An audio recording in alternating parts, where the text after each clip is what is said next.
보통 운동선수의 2세가 같은 종목으로 선수 생활을 시작한다면, 특히 부모가 과거에 화려한 업적을 이뤄낸 스타 플레이어였다면 2세에게도 높은 수준의 기대감을 갖거나 부모와 비슷한 플레이를 펼치지 않을까 눈여겨보게 됩니다. 하지만 명예의 전당에 헌액된 NBA 레전드 아버지를 두고 있음에도 기대보다는 의심과 비난만을 받으며 20대 후반이 될 때까지 하부 리그를 전전했던 선수가 있는데요. 이 선수는 바로 게리 페이튼 2세입니다. 아버지보다 월등히 뛰어난 운동 능력을 가지고 있음에도 왜 그가 28살까지 NBA에서 자리를 잡지 못하고 농구를 포기하려고 했었는지, 그리고 어떻게 지난 시즌 NBA 챔피언으로 영화 같은 인생 역전을 이뤄냈는지, 아버지와 닮은 것보다 다른 게 더 많은 페이튼 2세의 농구 인생을 리와인드 해봅시다.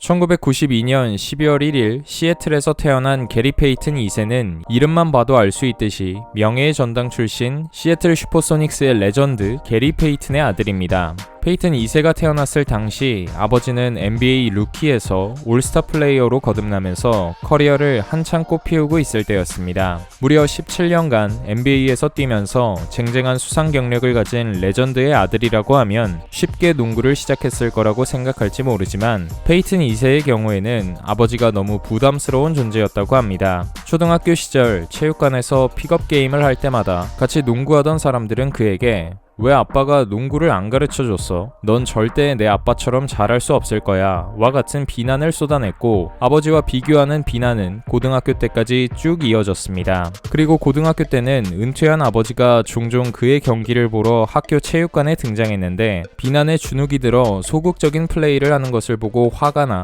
경기 도중 집으로 돌아간 후에 심하게 혼을 냈다고 합니다. 트래시 토크 부문에서 역대 최고로 꼽히는 선수인 만큼 천하의 조던조차 치를 떨었던 트래시 토크는 아들에게도 예외가 아니었습니다. 산전수전 다 겪으며 성공을 이뤄낸 아버지의 눈에는 너무 나약해 보여 강하게 쏘아붙였지만, 이미 주변의 비난에 낙담한 페이튼 2세는 아버지의 실망까지 가중되어 더 이상 농구를 하고 싶지 않았다고 합니다. 하지만 그 무렵 지역 코치 눈에 띄어 처음으로 개인 트레이닝을 받게 되면서 농구 인생의 전환점을 맞이하게 됩니다. 코치는 페이튼 2세의 슛을 개선하고 무엇보다 자신감을 되찾을 수 있도록 강도 높은 트레이닝을 시켰는데, 이 과정에서 자신의 잠재력을 깨닫고 이전에는 갖지 못했던 농구에 대한 사랑을 발견했다고 합니다. 특히 그를 따뜻하게 감싸주었던 어머니는 페이튼 2세가 덩크를 할 수 있게 된 때부터 완전히 다른 사람이 되었다라고 회자했는데요. 실제로 고등학교 졸업반에 올라가는 시점에 키가 8cm가량 자라게 되면서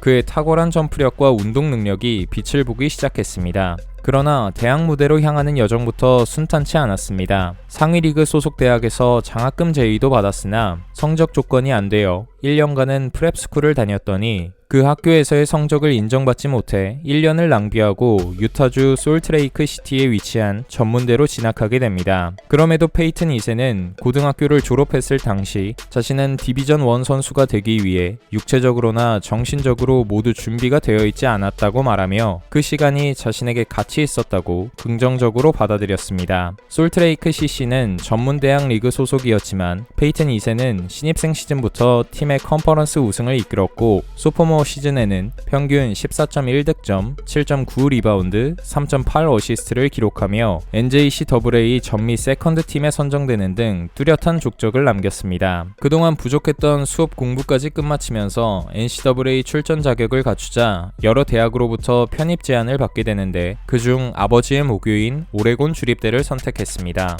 아버지의 영향력을 부담으로 여기는 대신 매일 팀 경기장 위에 걸려있는 아버지의 기념 배너를 보며 언젠가는 내 사진을 저 옆에 올릴 거야 라고 마음을 다잡았다고 합니다. 편입 첫 해에 아버지 이후로 트리플 더블 경기를 만들어내며 심상치 않은 활약을 펼치더니 시즌 평균 득점, 리바운드, 스틸 부문에서 팀 내 1위를 차지하는 등 퍼시픽 컨퍼런스에서도 충분히 경쟁력이 있음을 증명해냈습니다. 엄청난 점프력으로 꽂는 시원시원한 덩크와 신장 대비 긴 윙스팬을 활용한 수비력은 대학 최고 수준이라고 평가받을 정도였습니다. 이처럼 아들의 활약에 가능성 가능성을 본 페이튼은 마지막 여름방학 기간 중 페이튼 2세를 오클랜드로 데려가서 혹독한 개인 훈련을 지도했고, 데미안 릴라드와 더머 드로잔을 불러 그들의 훈련 방식을 보고 배우게 해주는 등 NBA에서 뛸 수 있도록 적극적으로 서포트했습니다. 그렇게 5년간의 대학 생활을 마치고 참가한 2016 NBA 드래프트에서 게리 페이튼 2세는 어느 팀에도 지명을 받지 못했습니다. 분명 수비 측면에서의 장점은 뚜렷했지만 포인트 가드로서 특출난 공격 스킬이 완성되지 않았다는 것과 벌써 만 23세라는 나이가 걸림돌이 되었습니다. 그리고 페이튼 2세는 대학 시절보다 훨씬 더 긴 기간 동안 NBA에서 자리 잡기 위해 이 팀 저 팀을 오가야 했습니다. 휴스턴 로켓츠에서는 서머리그만 뛰다가 방출당했고, 2017년 정규 시즌 마지막에 미러키 벅스와 단기 계약을 맺어 NBA 무대를 밟게 되지만 그리 인상적인 활약을 보여주지 못하며 레이커스로 넘어갔습니다. 플레이오프 탈락 확정이었던 17-18 시즌 마지막 경기에서 30분의 출전 시간을 받아 25득점 12리바운드를 기록하는 유정의 미를 거뒀으나 역시 연장 계약은 없었고, 워싱턴 위저즈, 골든 스테이트 워리어스까지 5년간 5개의 NBA 팀과 G리그를 오가며 어느덧 나이는 20대 후반으로 접어들게 됩니다. 결국 G리그를 오가는 생활에 지친 페이튼 2세는 21-22 시즌을 앞두고 워리어스의 어시스턴트 코치에게 차라리 팀의 비디오 코디네이터가 되면 안 되겠냐고 물어봤다고 합니다. 그러나 팀 코치는 게리, 너는 이 팀의 선수로 남을 거야 라고 말했고, 워리어스와 미니멈 계약을 체결하면서 마침내 NBA에서만 제대로 된 첫 시즌을 보낼 수 있게 되었습니다.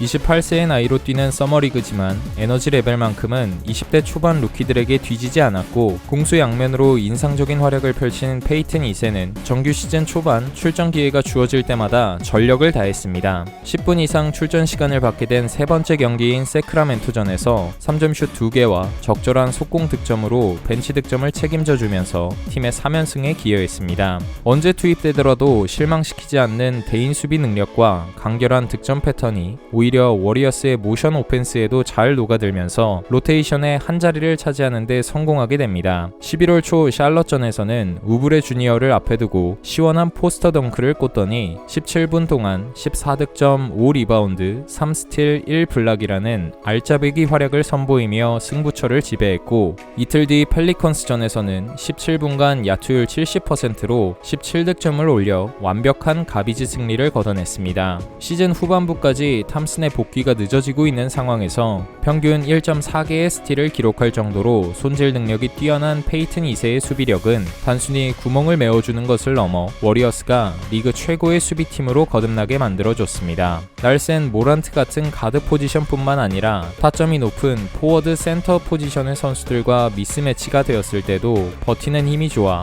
요키치에게 블락을 선사하기도 했습니다. 점프력만 좋은 것이 아니라 속공으로 전환되는 순간에 마무리 능력도 탁월해 매 경기 덩크 하이라이트를 만들어냈는데, 정규 시즌에 성공한 덩크 개수가 55개로 모란트에 이어 가드 포지션 2위에 이름을 올렸습니다.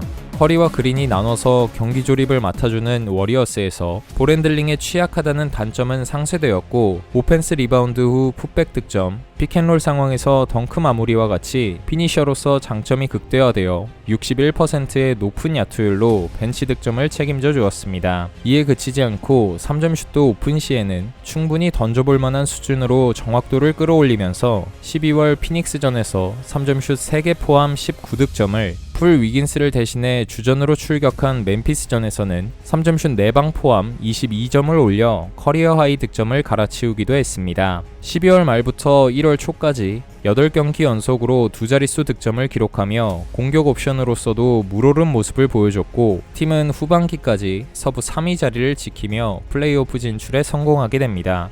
덴버 너게츠와의 1라운드 1차전부터 훌륭한 도움 수비로 요키치에게 또 한 번 블락을 성공시켰고, 볼핸들러들을 묶어내면서 요키치가 외로운 싸움을 하도록 만들었습니다. 3차전부터는 3점슛 3개를 시도해 모두 적중시키면서 지원 사격에 나서더니 치열한 득점 공방을 펼친 5차전에서는 승부의 쐐기를 박는 클러치 3점까지 성공시키며 팀의 2라운드 진출을 이끌었습니다. 2라운드 상대는 멤피스 그리즐리스, 빠르고 날쌘 공격 자원이 많아서인지 스타팅 멤버로 중용되는데, 3점슛 시도는 없었지만 롤맨으로서 인사이드에서만큼은 확실하게 마침표를 찍어줬고, 1점 차의 살얼음판 리드를 지켜야 했던 마지막 마지막 3초 모란트의 공격 실패를 유도하면서 중요한 원정 승리를 가져왔습니다. 그리고 다음 2차전에서도 선발로 출전하게 되는데 경기 시작 3분이 채 안 된 시점 딜런 브룩스의 하드 파울로 인해 팔꿈치 골절 부상을 입어 한 달간 아웃되는 악재가 닥쳤습니다. 그럼에도 페이튼 2세는 브룩스의 사과를 받아주면서 NBA 진출을 위해 6년간 쌓아온 자신인데 몇 주 정도로는 절대 우울해지지 않는다 라고 팬들에게 장문의 편지를 기고했습니다. 그리고 다시 복귀하기 위해서 정말 열심히 운동하고 있다고 팀이 우승할 수 있게 돕는 것만 생각한다고 말하며 팬들에게 감사를 표했는데요.